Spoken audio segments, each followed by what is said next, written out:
Oi, eu sou o Lohan e vamos todos visualmente visualizar esse vídeo. Você visualmente viu aquilo? Mas antes,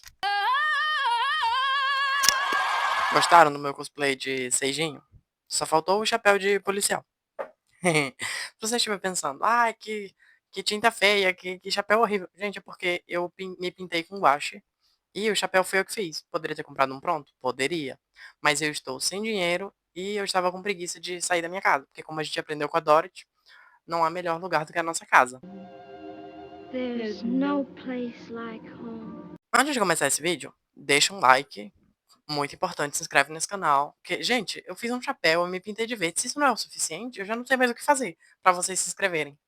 Wicked Parte 2 vem aí. E vamos relembrar o primeiro filme? Eita, esse chapéu tá caindo. Vamos relembrar o primeiro filme, comparando ele com o livro. Eu não conhecia a história nem de Wicked, nem do Mágico de Oz. É óbvio que eu sabia do que se tratava, porque eu não moro debaixo de uma pedra. Mas eu nunca tinha assistido nem o filme, nem lido o livro, nada. E daí, quando eu vi o primeiro teaser que saiu, Onde podem esperar o inesperado. Você é verde. Eu sou sim. eu falei, nossa, esse filme parece que vai ser bom. Vou assistir o Mágico de Oz. Assisti o Mágico de Oz e eu achei fenomenal. Ai, Lohan, mas o filme ele teve bastidores problemáticos. Você gosta de coisas problemáticas. Gente, você pode assistir tudo. Você pode assistir making of, bastidores, o que você quiser. E mesmo assim, você não vai saber de fato o que aconteceu naquela produção. Só quem vai saber é quem realmente viveu ali. Deixa eu te lembrar que toda a nossa geração cresceu achando que os atores mirins da Nickelodeon tinham a vida perfeita. É tanto que quando a Jennifer McCarthy falou que não voltaria pro Revival, a internet desceu o pau nessa mulher, falando que ela tava cuspindo no prato que ela comeu. Quando ela publicou aquele livro dela, falaram que era pra ela devolver o dinheiro da Nickelodeon, se aquilo não fez ela feliz e tal, tal, tal. E depois que saiu o documentário, Quiet on Set, aí ficaram, nossa, mas eles eram vítimas. Então, se você conseguir separar a direção, os atores, os bastidores do filme em si, da obra, desfruta a obra. Por quê? Porque ele tem músicas incríveis, músicas que você fica na cabeça. Tararara. Here he is, the wizard of a whiz, if ever a whiz there was. If ever a whiz there was. Fica na sua cabeça as músicas. Ele tem ideias de direção, roteiro incríveis. Por exemplo, uma ideia dos diretores era que o filme ele começasse todo em tom de sépia para que as pessoas pensassem que era mais um filme comum e que quando a Dorothy chega em Oz, tudo fica colorido, tudo fica lindo. Então,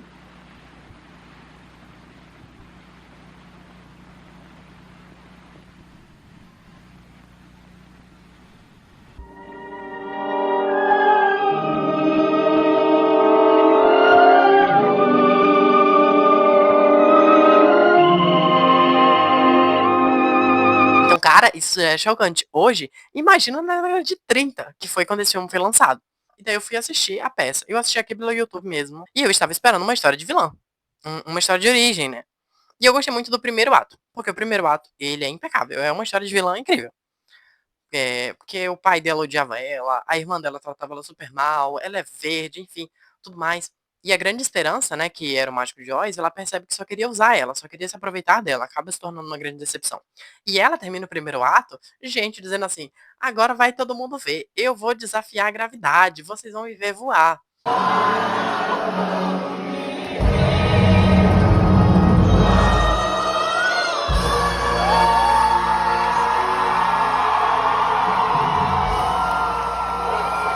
Então, assim, muito bom, incrível.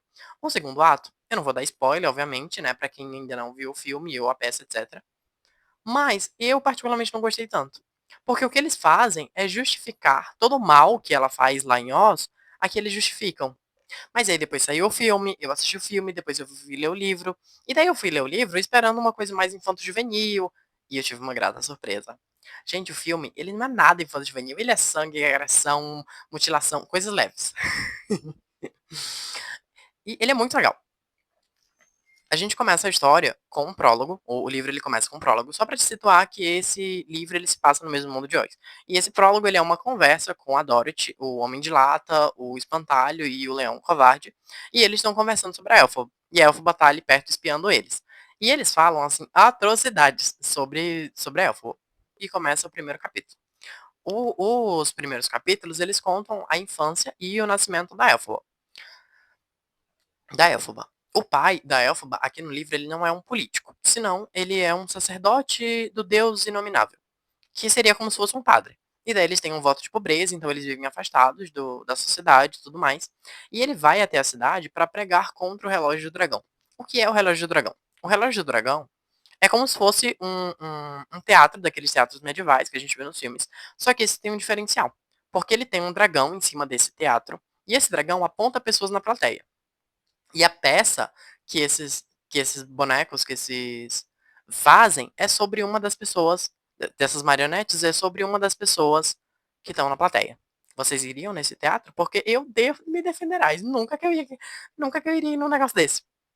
Bom, e o pai de Elfo, ele recebe uma carta de um primo dele, que também é sacerdote nominável, e nessa carta ele está contando o que aconteceu numa cidade vizinha. Que o que aconteceu? Esse dragão, ele apontou para um senhor casado, uma viúva e a filha dessa viúva. E daí os bonecos começaram a ensinação deles, as marionetes. E daí esse homem casado, ele espera a esposa dele dormir. Depois ele sai da casa dele, vai até a viúva e a filha, abaixa as calças, revelando que ele tem 2 aparatos genitores masculinos e faz coisas adultas com, com a viúva e com a filha. Nessa hora eu fiquei, gente, meu Deus, o que eu tô lendo? Isso aqui é Wicked? Fim dos tempos mesmo, viu? Fim do mundo, bem que o povo da igreja fala. E, e eu fiquei muito chocada, a plateia também ficou muito chocada. A viúva ficou muito sem graça, obviamente, né? Fingindo plenitude. A filha saiu correndo. Que medo, eu saí correndo. Deixei tudo pra trás. E a multidão começou a esmurrar, apedrejar o moço e arrancar as roupas dele para ver se ele era realmente tão dotado quanto o marionete. Depois do pai de Elphaba ler essa carta, ele chega até a cidade. E daí ele começa a pregar, ele começa a falar, olha, quando vier o relógio do dragão, resistam à tentação. E o prefeito da cidade sai e fala, olha, você prega pra gente há muito tempo, a gente já sabe a tentação, a gente tá pronto. Crianças, não façam isso em casa. Digam não à tentação. E daí ele fala que eles estão prontos, o relógio do dragão chega, e o relógio do dragão aponta o pai de Elphaba. E conta que mesmo ele tendo esse voto de pobreza e tudo mais, a mãe de Elphaba, ela veio da realeza. Então ela ainda tem muito dinheiro, mesmo com esse voto de pobreza. E daí a multidão fica revoltada, começa a bater nele, começa a brigar. E uma senhora pega ele do meio da multidão e leva ele pro porão dela. E daí ele fala, mas e a minha mulher? Minha mulher tá grávida e tudo mais. E daí ela fala, não te preocupa, as mulheres vão cuidar de tudo. Como você vai atravessar aquilo tudo? Relaxa. Ela tem ajuda.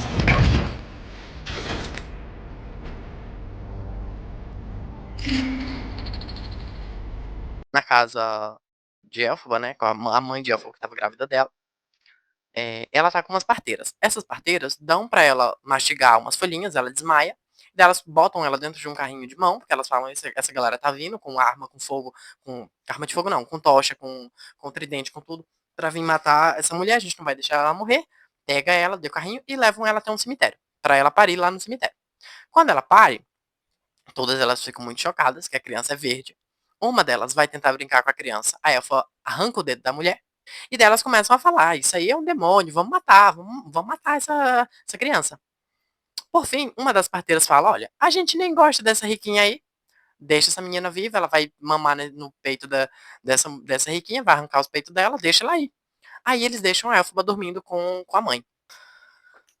A mãe da Elfaba, ela tem uma depressão pós-parto. E ela fala pro marido que ela não vai conseguir criar essa criança. Então ela chama a babá que cuidou dela pra cuidar da Elfaba. A Elfaba vai crescendo. O pai dela faz um exorcismo na Elfaba pra... faz um exorcismo na Elfaba pra ver se ela deixa de ser verde. A cena do filme, super bonitinha, dela defendendo a irmã, jogando pedra no povo. Porque ninguém deve ser ridicularizado. No livro, ela joga pedra gratuitamente na galera, porque ela é matriculada numa creche pra ela conviver com outras crianças, né? Fora a irmã. E essas crianças chamam ela pra brincar de esconde-esconde. Inclusive, como vocês chamam esconde-esconde na cidade de vocês?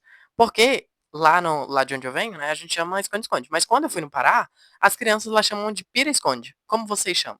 Deixa aí nos comentários. Chega um viajante que tá passando por ali e ele fica hospedado com a família de Elphaba. A mãe de Elphaba fornica com esse visitante, trai o marido, E esse visitante, ele é um soprador de vidro. Ele é como se fosse um vidente. Em uma noite, eles são todos reunidos em uma fogueira e eles perguntam pra esse visitante, né? O nome dele é Coração de Tartaruga. Eles perguntam por que que ele deixou a sua terra natal, por que ele tá viajando. E ele fala que é porque horrores estão acontecendo na cidade dele. E que ele viu no vidro que horrores também aconteceriam em Oz. Então ele tá indo avisar o rei desses horrores. E os horrores é que o mágico ele tome o poder de Oz e tudo mais. E aí, nessa hora que ele tá contando isso, passa um balão vermelho. E a Elphaba fala a sua primeira palavra, horrores. E ela repete isso várias vezes, horrores. E ela repete e ri. Horrores, horrores, horrores, horrores. Popular. Depois de um salto temporal, nós somos apresentados a Galinda, ao Dr. Dilama, a toda a galera de Cheats. E a Galinda, no livro, ela é claramente superficial também, mas ela não é tão burra e nem tão maldosa quanto ela é no filme. Por exemplo, a cena dela entregando um chapéu pra Elphaba, I know. It's my granny's. I'd give it away, but I don't hate anyone that much. ela não entrega um chapéu porque a avó dela deu um chapéu feio pra ela. Muito pelo contrário, elas já estão muito amigas e ela pede pra Elphaba escolher entre a coleção dela um dos chapéus. A Elphaba escolhe e a Galinda fala pra ela, olha, você tá linda com esse chapéu. A Elphaba não acredita, obviamente. Daí ela leva ela pra uma janela, pra ela se olhar no reflexo da janela, porque elas não têm espelho, e ela repete, você tá linda. Outra diferença é o primeiro encontro que elas têm. Ele não é tão caótico quanto no filme, e elas não estão usando suas cores características. A Elphaba tá com um vestido vermelho e a Galinda tá com um vestido verde. E elas ficam no mesmo quarto Senhorita Elphaba, você vai ficar com a senhorita Galinda. porque a ama da Galinda, ela machucou o pé e ela não pôde acompanhar ela para esse primeiro dia de aula. E são as amas quem decidem qual menina rica vai ficar em cada quarto. E como a Galinda sobra, elas colocam ela junto com a Elphaba. O Dr. Dilama, no livro, ele é doutor em biologia e não em história. E a frase, os animais devem ser vistos e não ouvidos, Em Oz era diferente. ela é dita em um sarau literário. Diferente do filme, que ela está escrita em uma lousa, como se fosse uma ameaça, ela é dita em um sarau literário pela Madame Monrosa. E a Elphaba fica revoltada nesse sarau e tudo mais. E também é nesse sarau em que elas conhecem o Mestre Buck. E o Mestre Buck, aqui no livro, ele é quase como se fosse o fieiro do filme. Porque ele é apaixonado pela Galinda, então eles têm um kiki, eles se beijam, inclusive. E ele, com a Elphaba, é quase um enemies to lovers. Porque no começo, ela odeia ele, e ela fala que ele é um sapo, que uma bruxa transformou ele em menino, e que na noite de núpcias ele vai voltar a ser sapo. Ele era uma das crianças que ela jogava pedra. Ele é filho do prefeito da cidade dos Manquins. Depois eles viram amigos, depois desse ódio todo, eles viram amigos. Ele ajuda ela na pesquisa que ela tá ajudando o Dr. Dilama, porque eles vivem em escolas diferentes. Eles têm algumas atividades juntas, mas eles vivem em escolas diferentes dos meninos das meninas. Eles são separados. E essa biblioteca dos meninos, ela tem vários livros, ela é muito antiga, então ele leva esses livros da biblioteca dele para ele e os amigos para a Elphaba e para o Dr. Dilama.